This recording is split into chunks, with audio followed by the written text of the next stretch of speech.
바하이신의 한국전례 100주년 기념 웨비나, 오늘 제가 준비한 13번째, 오늘이 이제 마지막인데요.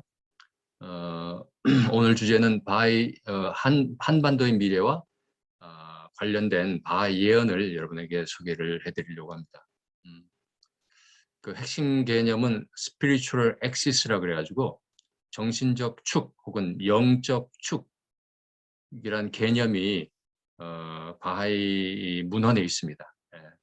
그거에 대해서 그게 어떤 의미를 갖고 있는지 거기에 대해서 말씀을 드릴 텐데, 맨 처음에 제가 좀 일반적인 얘기를 또 드릴 거예요. 그러니까 예언에 관한 것도 좀 말씀을 드리고요.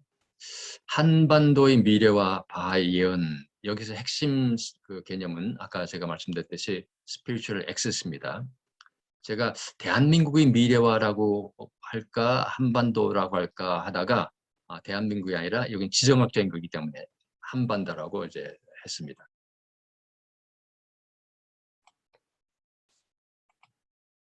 자, 한반도는 그 미래에 대해서는 제가 그 글을 올렸고, 그 다음에 또 다른 자리에서도 강의를 했기 때문에 여러분 아마 이미 들어본 분도 계실 거예요.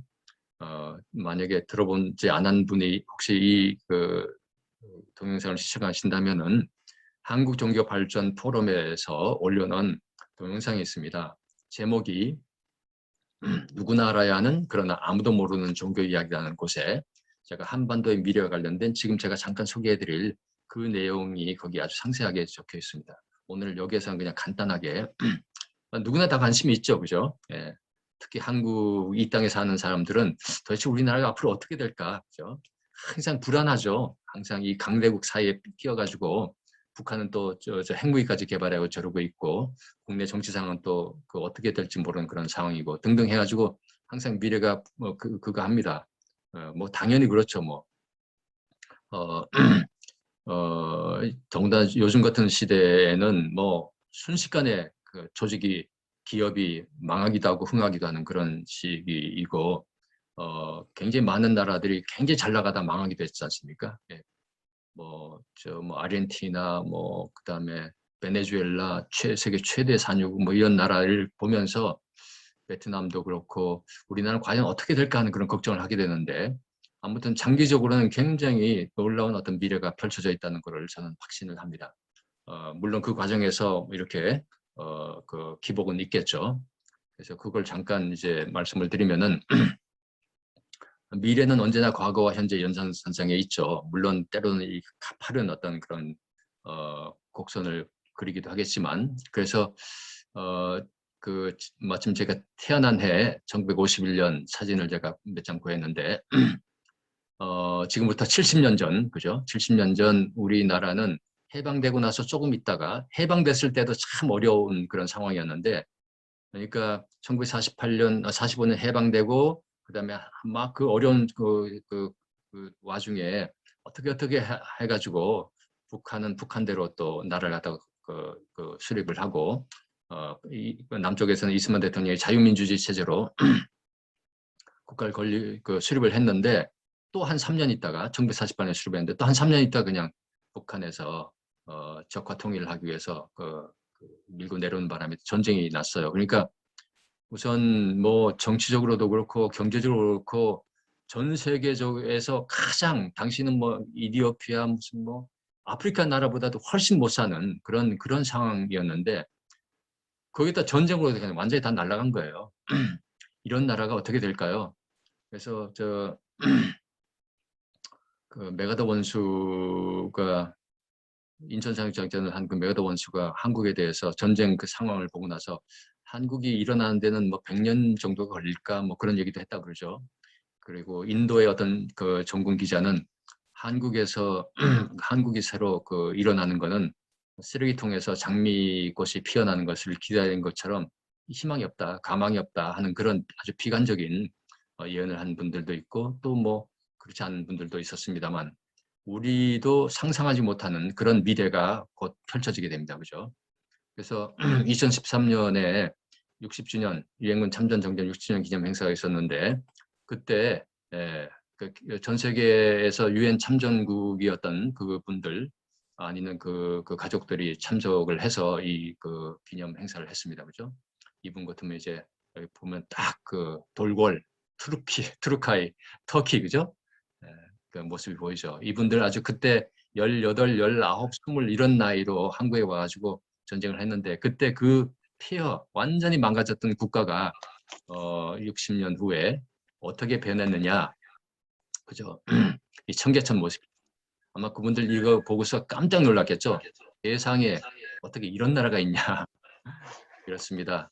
예, 그래서 우리 그 한국의 저널리스트 언론인들이 한강의 기적이라고 하는데 독일 라인강의 기적에 비되어서 그래서 제가 이제 제 글이나 강의에서 말씀드렸습니다만 그건 미안하지만 독일을 과소평가하거나 한국을 오버한, 왜냐면 같은 레벨에서 할 수는 없다. 여러분 저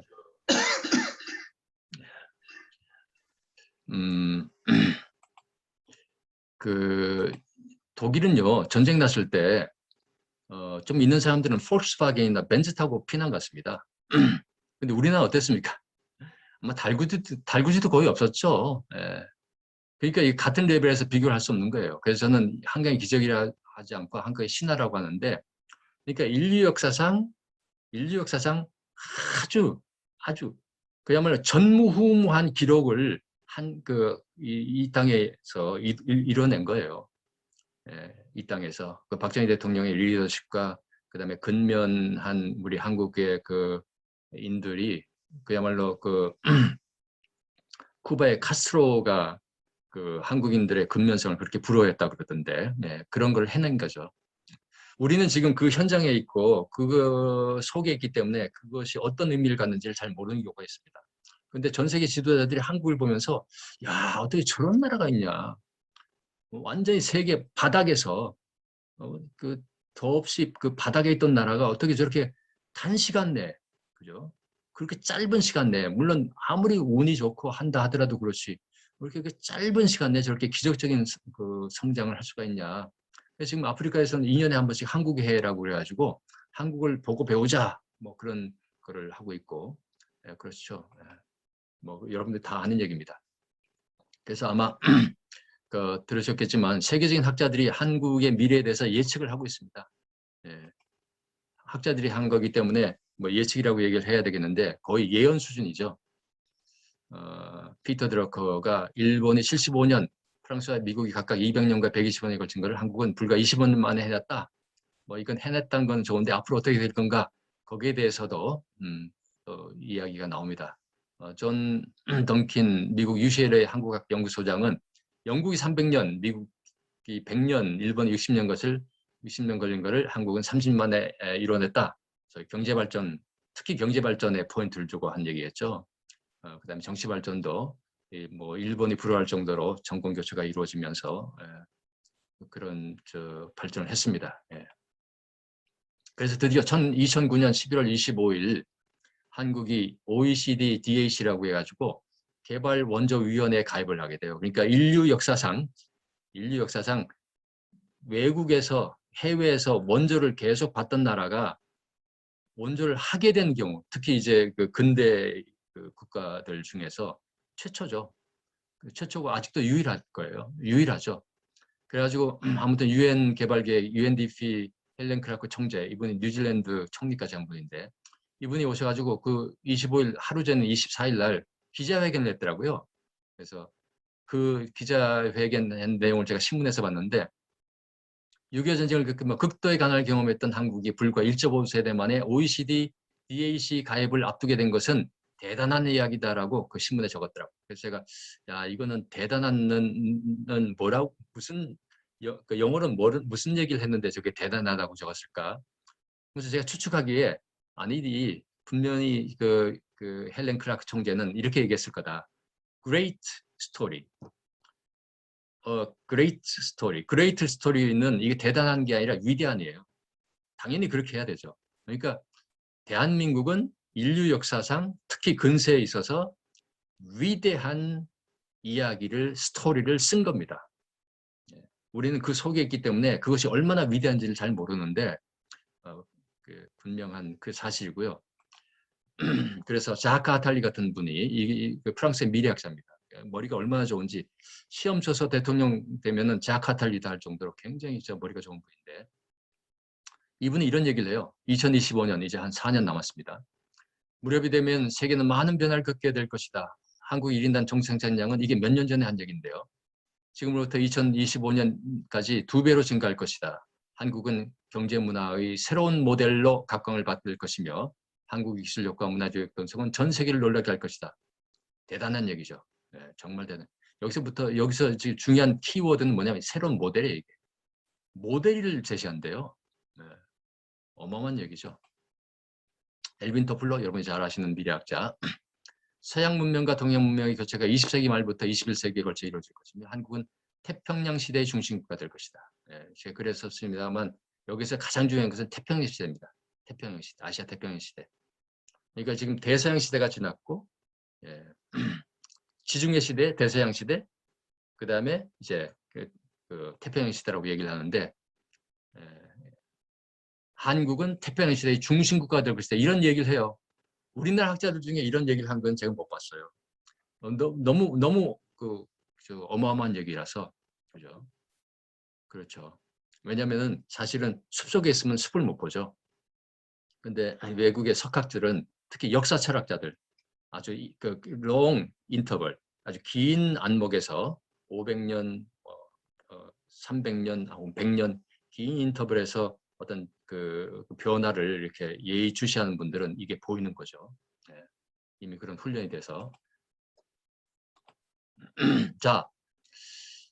지중해 시대, 구미 대서양 시대, 아시아 태평양 시대. 예, 드디어 아시아 태평양 시대가 왔다는 얘기죠. 이건 단지 구호가 아니라 실제 우리가 지금 아주 실감을 하고 있는 그런 현상입니다. 그러니까 아시아 태평양 이권에서 이 지역에 있는 나라들이 세계의 문명을 주도한다는 그런 얘기죠. 그럼 과연 어느 나라가 그렇게 될까요? 예.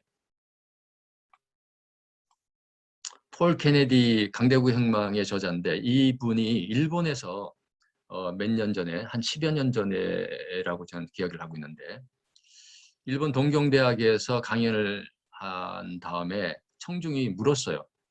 이분이 이제 아시아 태평양 시대가 올 거다. 태평양 시대가 온다. 이렇게 이제 강연하니까 일본 도쿄대학, 동경대학에서 그 강의를 들은 사람 중에 한 분이 한 사람이 물었대요.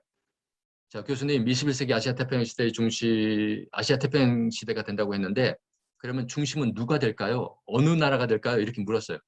그랬더니 놀랍게도 폴 케네디가 이렇게 대답을 했다고 합니다. Not USA, never Japan.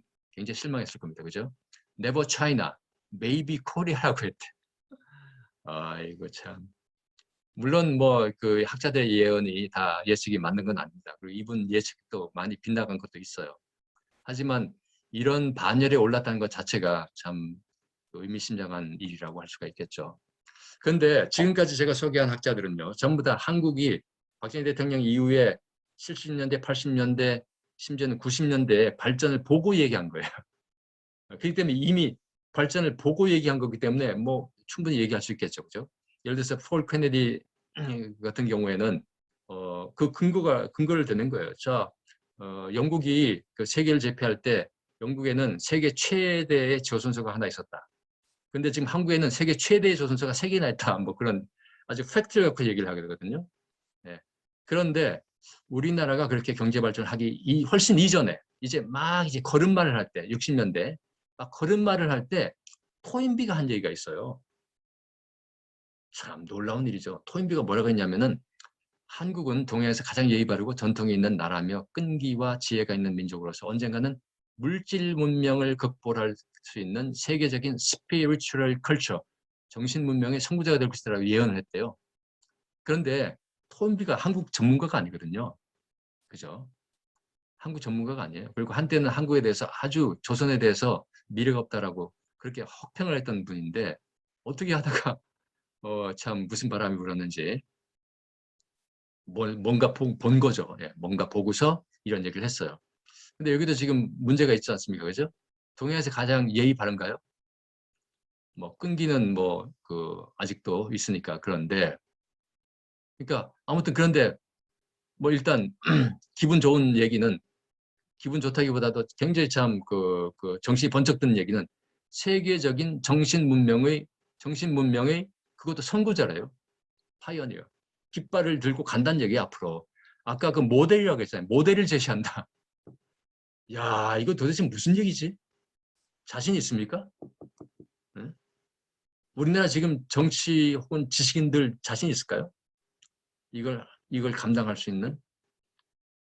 그런데 제가 사실은 이 관련 자료를 갖다가 보다가 가장 놀라운 자료는 지금 이제 다음 소개해드릴 루돌프 슈타이너의 자료예요. 루돌프 슈타이너는 토인비처럼 그죠? 한국에 대해 토인비는 한국을 왔다 나갔지. 토인비는 한국에 왔다 갔거든요. 그리고 또 최근 사람들이고. 근데 루돌프 슈타이너가 오래전에 1920년대에 세상을 뜨기 전에 한 예언이 있어요. 그 예언이 뭐냐니까 물론 이 예언은 이게 유언과 같이 남긴 건데 이것은 한국에 관한 건 아니에요. 근데 한국일 수 있는 그런 예언을 한 거예요. 어떤 예언이냐면은 이 자료는 전부 다 네이버에 두드리면은 김지화 선생이 했던 얘기로 다 소개가 되어 있습니다. 그죠? 다카시 이와오라는 그 일본의 신지학회 회장이 시인 김지한테 한 얘기를 전한 거예요. 뭐라고 했냐면 루돌프 슈타이너라는 이 세계적인 석학이 이런 얘기를 해요. 인류 문명의 대전환기에는 새로운 삶의 양식을 결정할 원형, 이건 모델을 더 나아가서 아키팁, 원형을 제시한대요.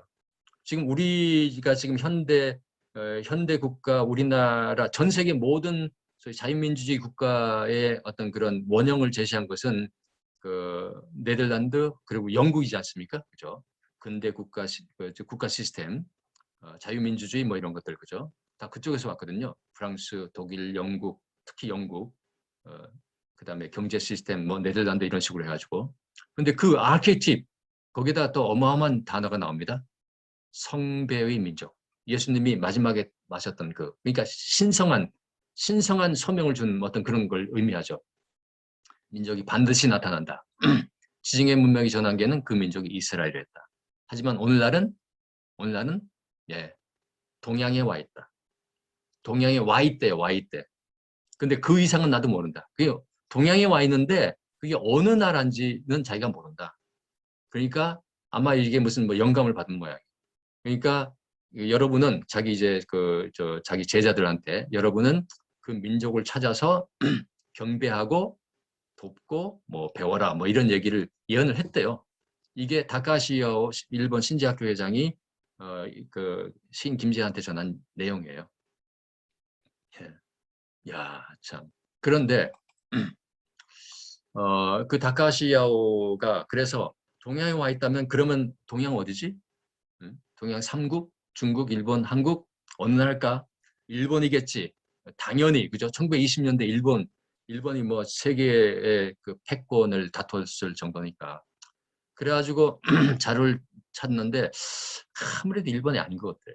그런데 우연히 조선의 역사를 읽다가 동학의 역사, 천도의 역사 이런 걸 읽다가 아,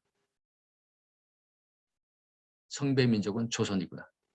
그리고 성배는 동학이구나.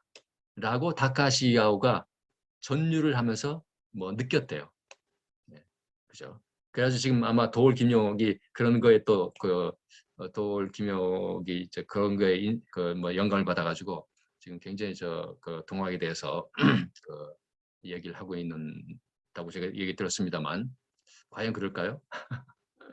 이건 김진홍 목사도 동학이 과연 그 할 수 있을까? 그런 질문을 던졌습니다만 그러면서 김진홍 목사는 한국이 기독교를 할 수 있다 그런 얘기를 했습니다만 어떻게 생각하십니까? 네, 굉장히 위험한 얘기죠. 미래에 대해서 이야기한다는 것은 학자가 자기의 명예를 걸고서 하는 얘기입니다. 예, 저도 어쩔 수 없이 오늘 제가 그 이야기를 드릴 텐데요. 심각한 얘기입니다. 좀 이따가 거기에 대해서 말씀을 드리겠습니다. 자, 아무튼 이거는 지금까지 한 얘기는 전부 다 외국 학자들이 해외에 있는 학자들이 한국에 대해서 그것도 또 한국 전문 학자들도 아니에요. 그런 학자들이 한 예언이고 예측이고 근데 국내 학자들이 발견한 하나의 어떤 그런 이론이 있어요. 그게 바로 문예부흥 3세기 주기설이에요. 우리나라 역사를 들여다보니까 3세기마다 뭔가가 이렇게 새로워지더라. 그러면서 12세기, 15세기, 18세기, 21세기 이렇게 얘기를 한 거예요. 그런데 어떻습니까, 여러분? 지금 이 한류, 그죠? 지금 한국의 이 현상, 한국의 경제 발전 이런 거, 이거는 단순히 3세기 주기설로는 설명이 안 돼요. 그죠? 여기서 12세기, 15세기 이런 건 전부 다 동아시아권에서, 그죠? 중국을 중심으로 한, 거기에서 이루어졌던 일이거든요. 근데 지금은 세계적인, 지구촌적인 현상으로 지금 벌어지고 있거든요. 자, 그러면 과연, 과연 한국이, 한반도가, 이 분단된, 예, 마지막까지 분단이 되어서 그것도 그냥 그 분단이 되더라도 그냥 좀 이성적으로 합리적으로 좀 서로 이제 평화적으로 맺고자 그럴 수도 있는데 호시탐탐 적과 통일을 노리는 그 세력 앞에서 핵을 지금 등에 이고 있는 이 나라 그리고 그거를 지금 뒷받침하고 있는 중공이라는 거대한 나라가 바로 코앞에 있는 이 우리나라가 과연 앞으로 어떻게 될까요? 예, 거기에 관해서 이제 본격적으로 한반도의 미래와 바하이 예언에 대해서 말씀드리겠습니다. 한 2, 3분 정도 쉬고 계속을 하도록 하겠습니다. 네. 여러분 화장실 가고 싶으시면 화장실 갔다 오시고 예. 제가 잠깐 목을 좀 가다듬고 다시 지금 48분이니까 뭐 50분에 다시 시작하도록 하겠습니다.